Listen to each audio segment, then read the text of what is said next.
Omuwhoda is a community located in Elele town, occupied by different families who live as one.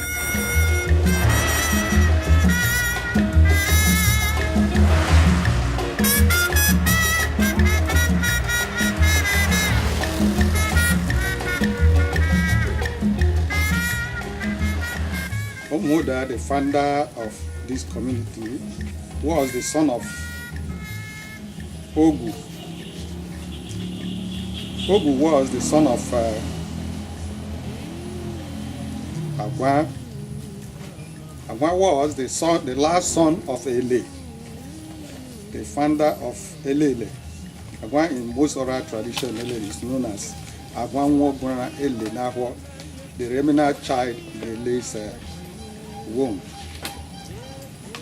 That's the history. And as goes on, by right, this Omuwhoda is supposed to be a distinct community. As we are having would have had Omuwhoda as a distinct, making fifth village in Elele. But as it were, Omuwhoda had to settle where we are today. Omuwhoda begot Oku as his first son. And Oku begot Nyeoha, son of Oku. And this Nyeoha was a prosperous man in their own local context. As at then, he had many wives. And through him, he got many children. First among the children was Omuwhoda, Wonder. And this Omuwhoda had other brothers, both from the same womb and from other women. People like Amade, Okono, Onuoma, Igwe, and then Omuwhoda. These are the persons that founded this Omuwhoda. As it were today, their children are still there. Like as it is, I did not put the sequence according to seniority because that would be very difficult to get. But all I know was that Omuwhoda was the first son of Nyeoha. And this also Omuwhoda begot Woke. Omuwhoda begot Enyindah. Then Amadi begot Asobinawo and Ohia of the blessed memory. Like Amadi Wolo, Elim Okono, and many others. They are the people that made up this particular community. The community is known for their hospitality and peaceful way of life. Their occupation is mainly farming.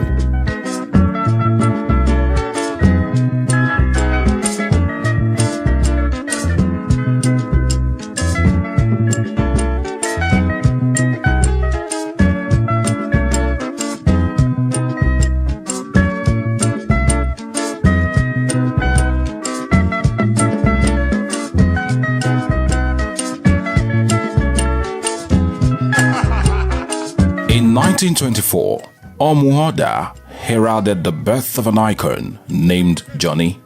Johnny was born into the family of Mr. and Mrs. Nyeoha Enyindah in Henshaws Town, Calabar. His father, a district officer, relocated to Rivers State with Johnny, leaving Johnny's elder sister with his wife, Ika Enyindah. After returning home, Pa Udi took ill and died.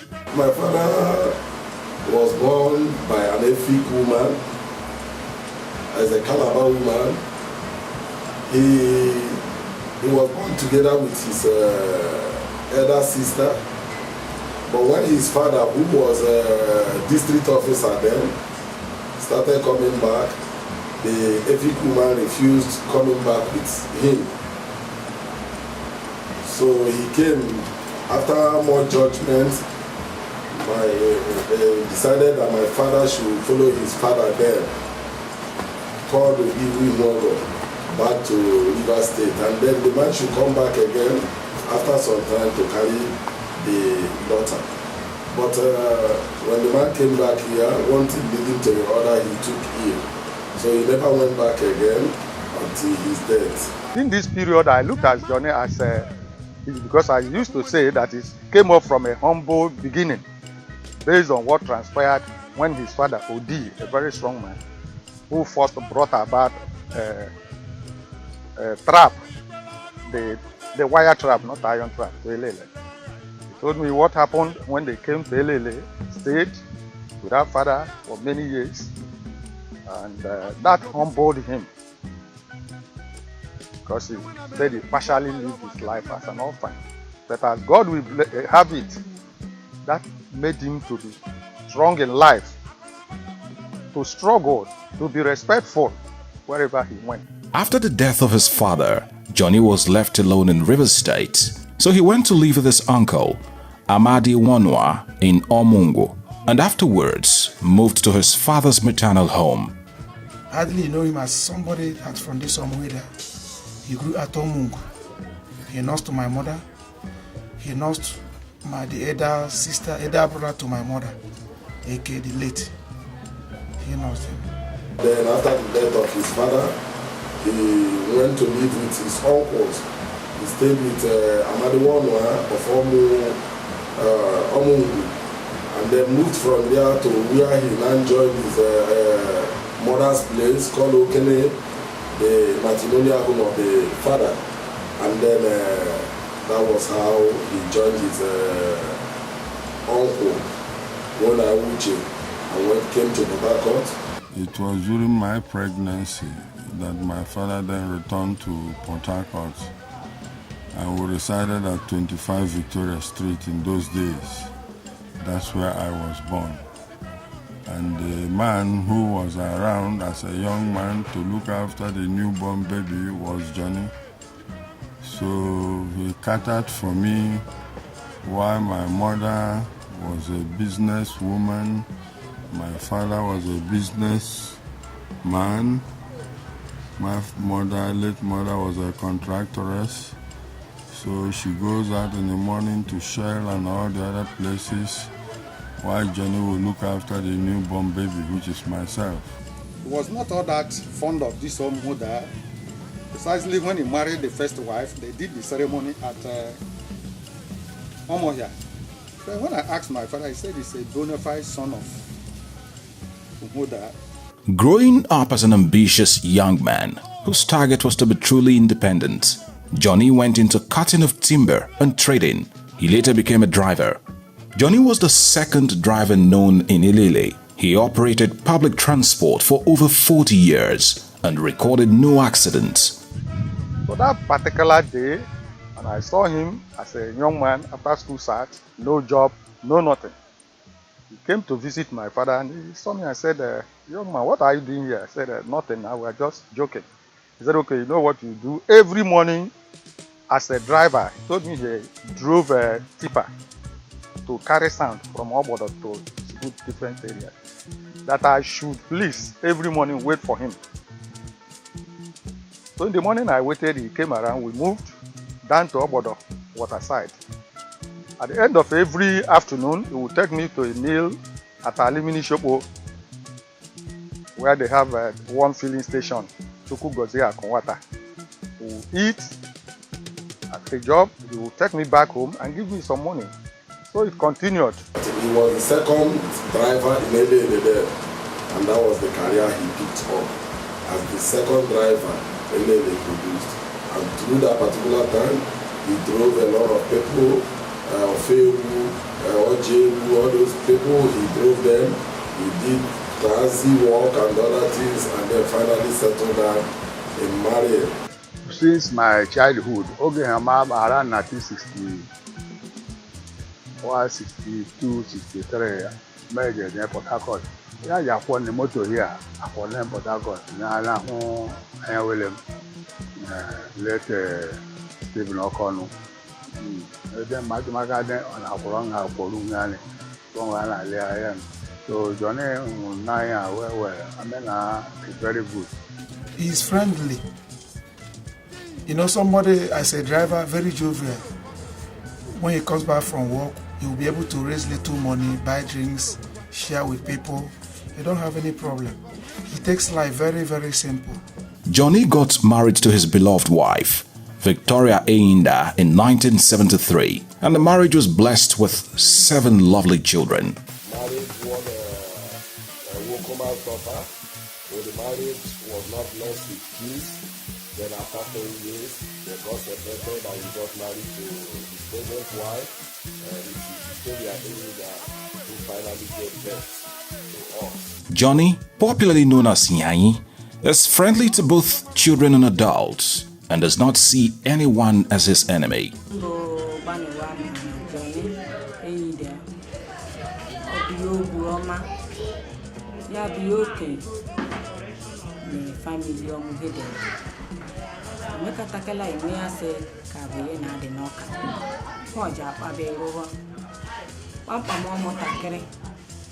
Okay, the Omuwhoda who is a babu Nyanyi, who is to the Ndoke, Nini, Obuama, Rora.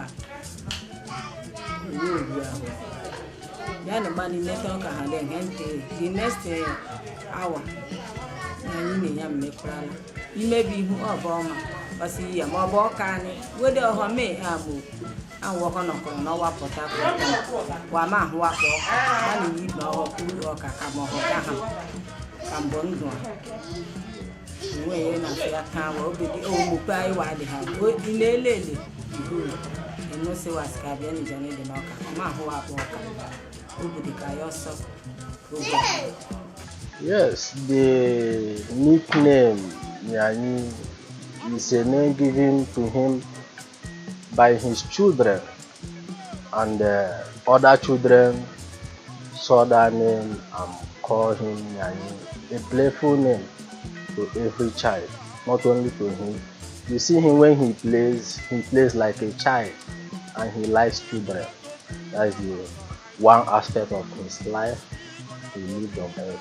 And this life of a playful life, taking everybody, whether your mate or not, as part of you, is a legacy that he has laid to us, his children, and everybody that associates with us. Is a legacy of timeless relevance.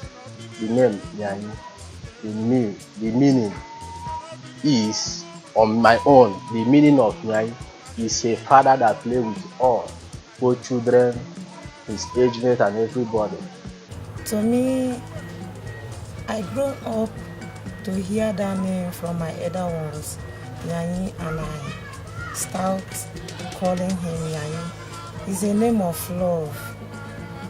We love calling him Nyanyi because he loves playing with us. That's why we call him Nyanyi.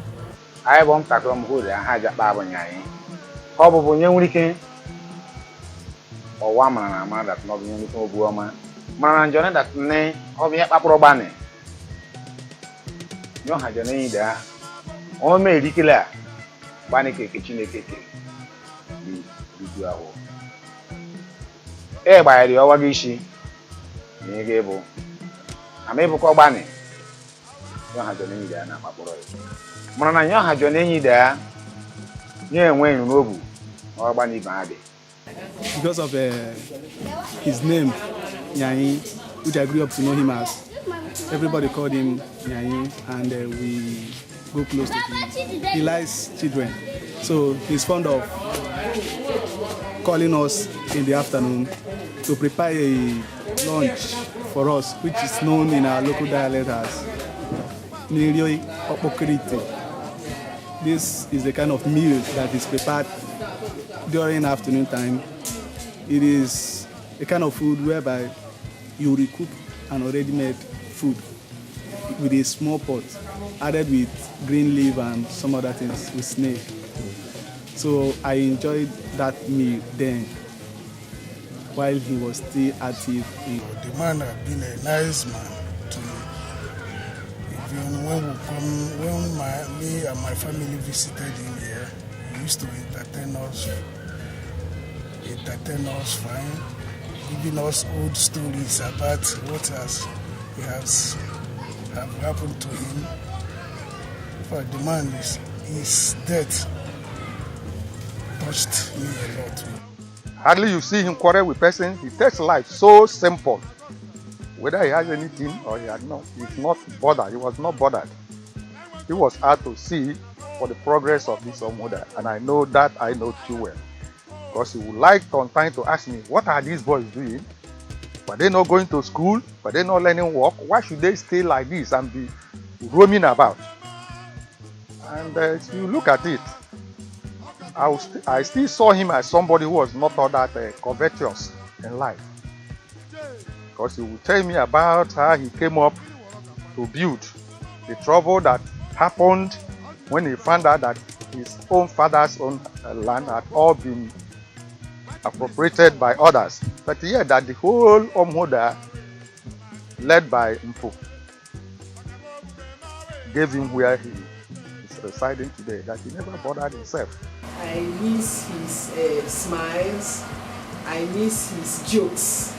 Because whenever you come, there is no dull moment with Yanni. He has numerous stories to tell. And I always tell my husband, oh, this is my father-in-law. He's a very funny man. Because he will keep you will laugh and you forget your sorrows.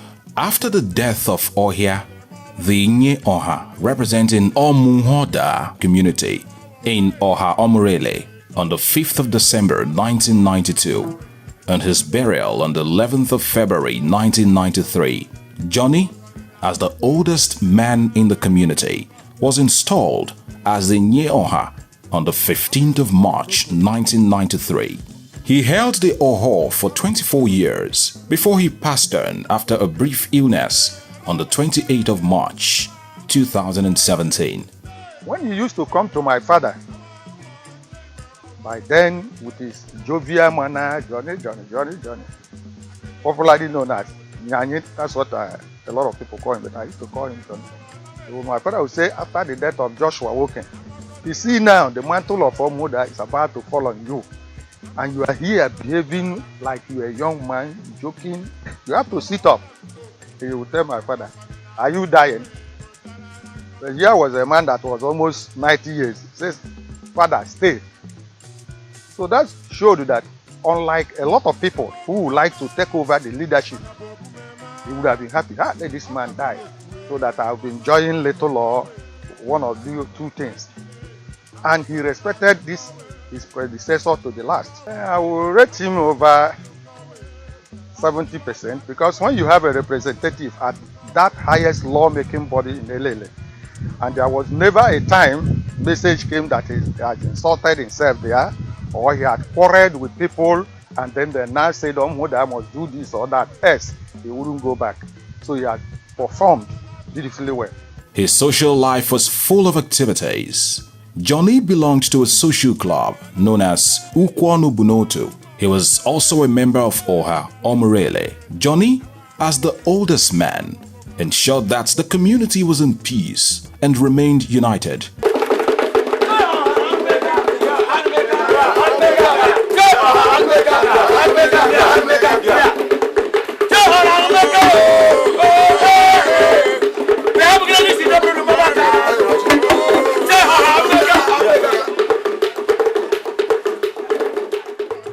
Who has a very high level of social life.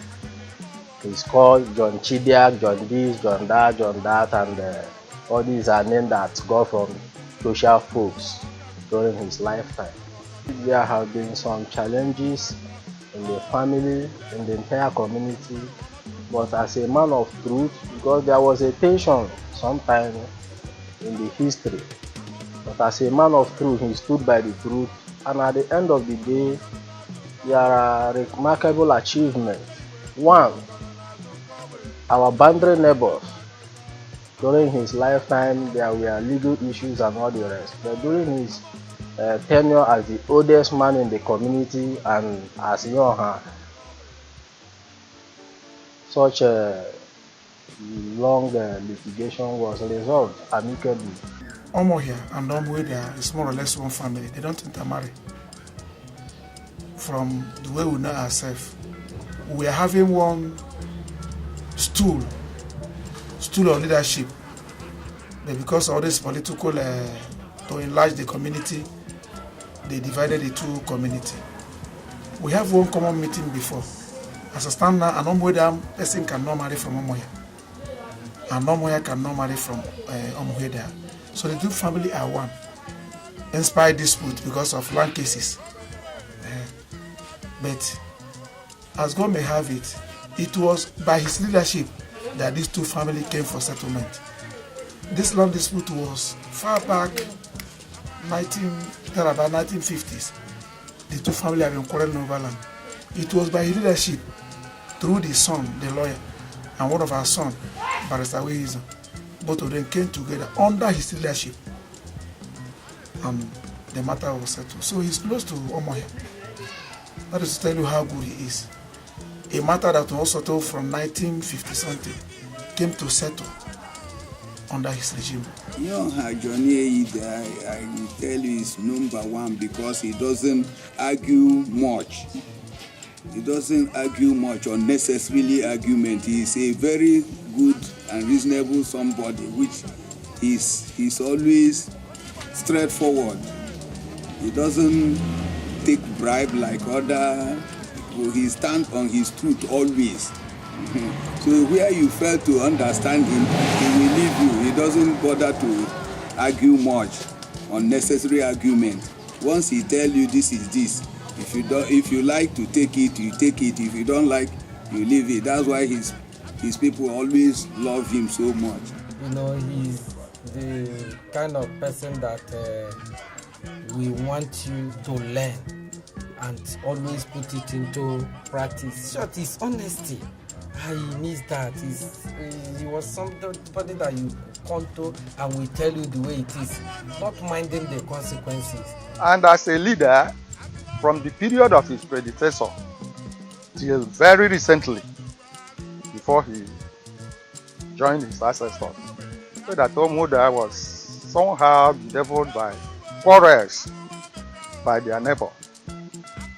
And he never went back throughout. And I can remarkably remember one thing.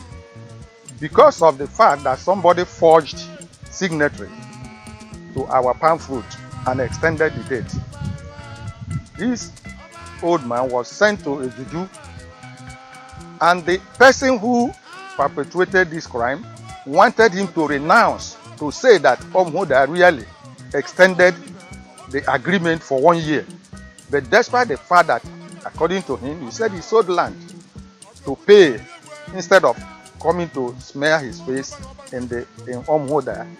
That's a good thing, because there would have been a lot of people when that man taking you to a juju and they will tell you, see, the only condition is that you should tell me, look at this agreement, agree that it is like this, else this juju case will continue. But he said, no, I must never say so. I must go on. Even if I will die, that I will not go and deny and eat my people at the back. So he tried, and after that, I think Omuwhoda went through that matter and got ruling in our favor at the end of the day at the Ishopo High Court, and the praise of D.O. Monica. So that's what a man is supposed to stand for his people. Yeah, he is someone that does not like to hurt other people's feelings. He is very emotional about other person's feeling. And Yayi, I know, is a man of truth. He does not like people that are not straightforward. I see him as a very honest and sincere person. He's a man that loves peace. He's a peaceful man. So I think he's a character that everybody should emulate. Wherever you find yourself, you should be a peacemaker. My father is a peacemaker. He never wants problem in any cause. People crying here today is not because of his age. because people are even praying to get up to that particular age and beyond.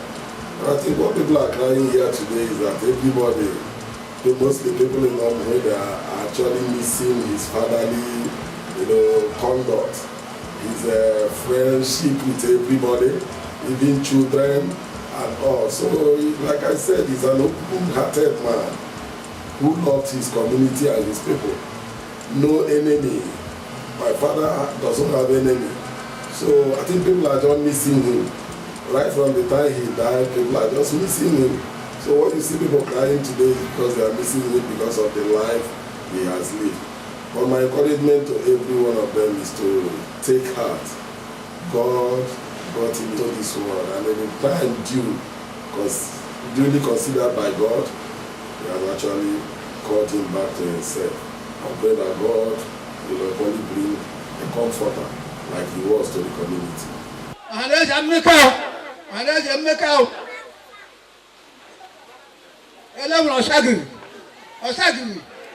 He is survived by a wife, Mrs. Victoria Enyindah, and 7 children, namely Mrs. Nyeoha Idam, Engineer Prince Ubojekere Enyindah, Mrs. Princess Azunda, Mrs. Chinyere Innocent Oka, Barrister John Enyindah, Miss Miracle Omasirichi Enyindah, Miss Favor Ngozi Enyindah, 9 grandchildren and relations too numerous to mention. Death is an appointment every mortal must keep. The only uncertainty is when, where, and how. It is not how long, but how well a man lives and the footprints he leaves on the sands of time that matter. To live in the hearts of those you love is not to die. Adieu, Johnny.